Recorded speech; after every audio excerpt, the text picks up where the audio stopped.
Lord, alam kong hindi mo ako iniwan sa mga problema ko. Lord, salamat sa pagsama mo sa akin sa maghapong ito. Alam ko po, Lord, na hinding-hindi ako mabibigo. Hinding-hindi ako maiiwan mag-isa. Alam ko, Lord, na tutulungan mo ako.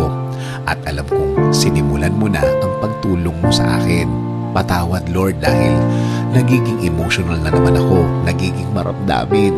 Simula sa gabing ito, ikaw at ikaw na ang aking iisipin.